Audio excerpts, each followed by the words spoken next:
দুর্নীতি তো আমরা ঠিক তখনই শিখতে পাই, তাই না? দুর্নীতি কখন শিখতে পাই?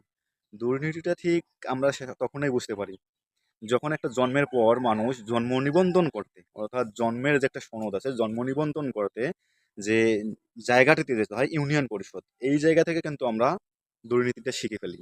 জন্মের পর পরে যদি আমি দুর্নীতি শিখে ফেলি, তাহলে আমাকে কে ঠেকায়? আমি তো দুর্নীতি করব। এই দুর্নীতি বন্ধ করতে পারবেন আপনি? কখনোই পারবেন না। দুর্নীতি আপনিই করবেন, আমিই করব। কারণ ওই যে বললাম না, একটা জন্ম নিবন্ধন নিতে যদি আপনার মনে করেন যে ১০০ টাকা জায়গায়, সে জায়গায় যদি মনে করেন যে ২০০-৩০০ টাকা লাগে, এখন হয়তো বা কম হতে পারে, এখন আমি বলতে পারবো না। তো যদি লাগে, তাহলে তো আমি সেই জায়গা থেকেই দুর্নীতি শিখলাম, অর্থাৎ জন্মের পরে পরে দুর্নীতি শিখলাম। তারপর এটা গেল। তারপর আপনি স্কুল কলেজে ভর্তি হলেন, সেখানে পরীক্ষার ফি ইত্যাদি একটা বাড়তি টাকা নেওয়া হয়, সেখানে মাস্টারদের পকেটে ঢোকে টাকা। আর সবচেয়ে বড় কথা হচ্ছে, যখন পরীক্ষা শেষ, এসএসসি পরীক্ষা, ইন্টার পরীক্ষা বা জেএসসি পরীক্ষায় বলেন না কেন, যে কোনো পরীক্ষায় বলেন না কেন, পরীক্ষা শেষ সম্পূর্ণভাবে আপনি বা পরীক্ষা শেষ করেছেন, এখন অন্য অধ্যয়ন করেছেন, বা সেখানে কিন্তু সার্টিফিকেট একটা পাওয়া যায়। সেই সার্টিফিকেটটা কি করে, আপনি যখন সার্টিফিকেটটা তুলতে যাবেন বা নিতে যাবেন স্কুল শিক্ষা প্রতিষ্ঠানে বা স্কুলে, তখন ঠিক আপনাকে 200 টাকা, 300 টাকা, 400 টাকা, সব স্কুলে নেয় না, তো এরকম নেবে। তো এরকমের ক্ষেত্রে যদি আপনার কোনো লোক থাকে, বন্ধু বান্ধব থাকে, বা স্কুলে কোনো পরিচিত ভাই ব্রাদার থাকে, আত্মীয় স্বজন থাকে, তাহলে কিন্তু আপনার কাছে টাকাটা নেওয়া হবে না। তো এটা মানতে হবে, এটা বুঝতে হবে, কারণ সেখান থেকেও আমি একটা দুর্নীতি শিখলাম। আমি একটা সার্টিফিকেট অর্জন করেছি, সেইটা নিতেই কিন্তু আমাকে কি করতে হচ্ছে, টাকা পে করতে হচ্ছে। এই টাকা পে করার জন্য কিন্তু আমি ঠিক ওই জায়গায়ও দুর্নীতি শিখলাম। আমি একটা সার্টিফিকেট অর্জন করেছি, সেই জায়গা থেকে কিন্তু সার্টিফিকেটটা তুলতে কিন্তু এখন টাকা লাগতেছে।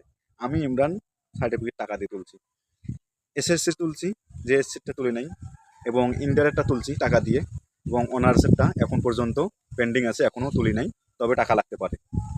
আর অথবা এখন যে পরিস্থিতি, এখন টাকা মানে না লাগতে পারে। এবং আমি এই যে এতগুলো, এই জায়গা থেকে ধাপে ধাপে ধাপে ধাপে আমি দুর্নীতি শিখতেছি। তো আপনি কিভাবে মনে করবেন যে বাংলাদেশে দুর্নীতি হবে না? বাংলাদেশে একটা মানুষ জন্মের পর পরে দুর্নীতি শেখে।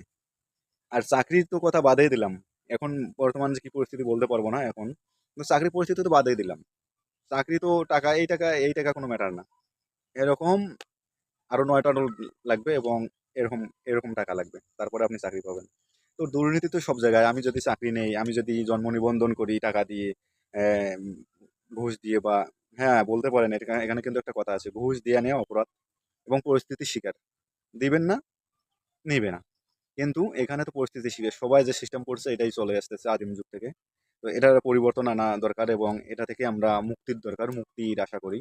তো ভিডিও বড় হবে, অনেক কিছু বলতাম, তো বললাম না। তো দুর্নীতিটা আমরা শিখে আসতেছি ছোট থেকে, চাকরি থেকে, সার্টিফিকেট থেকে, ইত্যাদি থেকে, সব জায়গা থেকে দুর্নীতি শিখে আসতেছি। তো দুর্নীতি তো হবেই।